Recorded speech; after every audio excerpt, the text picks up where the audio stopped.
கடற்கரை கிராமத்தில் ஒரு மீனவர் இருந்திருக்கிறார். பரம்பரையாகவே அவங்க மீனவர் தான். கடலுக்குள்ளே போய் வலை வீசி மீன்களை எடுத்துகிட்டு வந்து வியாபாரம் செஞ்சு வாழ்கிறவங்க. அந்த மீனவனை பார்த்து ஒரு பெரியவர் கூப்பிட்டு கேட்டிருக்காரு, டெய்லி கடலுக்கு போவியா? ஆமாம். நடுக்கடல் வரைக்கும் போவியா? ஆமாம். அதையும் தாண்டியெல்லாம் போவேன். அச்சுச்சோ, சூறாவளி சுனாமிலாம் வரும்ல, அது வரத்தான் செய்யும். இவ்வளோ கஷ்டப்பட்டு நீ ஏன் கடலுக்கு போகிற? ஏங்க இவ்வளோ கஷ்டப்பட்டு தானேங்க மீனெல்லாம் எடுத்துகிட்டு வர முடியும், நான் வியாபாரம் பண்ண முடியும், இதுதான் என் வாழ்க்கை முறை. சரி, உங்கள் அப்பா என்ன செஞ்சார்? எங்கள் அப்பாவும் மீனவராக தான் இருந்தார். எப்படி இறந்தார்? ஒரு நாள் மீன் பிடிக்க போகும்போது ஒரு சுழலில் சிக்கி இறந்துட்டார். உங்கள் தாத்தா அவரும் மீனவராக தான் இருந்தார். அவர் எப்படி இறந்தார்?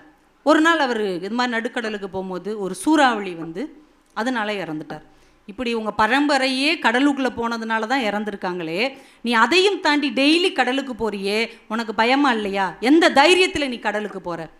டக்குன்னு அந்த மீனவன் கேட்டான், ஐயா உங்கள் அப்பா என்ன செஞ்சாங்க? எங்கள் அப்பா வேலைக்கு தான் போனாங்க. எப்படி இறந்தாங்க? ஒரு நாள் தூங்கிக்கிட்டு இருக்கும்போது ஹார்ட் அட்டாக் வந்து இறந்துட்டாங்க. சரி, உங்கள் அப்பாவுடைய அப்பா எப்படி இறந்தாங்க? அவர் நோய்வாய்ப்பட்டு கட்டிலே படுத்திருந்து இறந்துட்டார். இப்போ 2 பேர் தூங்கும் போது இறந்துருக்குறாங்க. நீங்கள் எந்த தைரியத்தில் தினமும் தூங்க போகிறீங்க? சரியான கேள்வி தானே. ஒவ்வொருத்தர் வேலையிலும் ஒரு சிரமம் இருக்கும். எல்லாருக்கும் கடைசி நாள் என்று ஒன்று இருக்கும். அந்த நாள் வரும் வரைக்கும் நமக்கான வாழ்க்கையை நாம் தான் வாழ வேண்டுமே தவிர இன்னொருவர் நிர்ணயிப்பதற்கு விட்டு கொடுத்து விட்டு வேடிக்கை பார்த்து கொண்டிருக்க கூடாது. நமக்கு தெரியும்.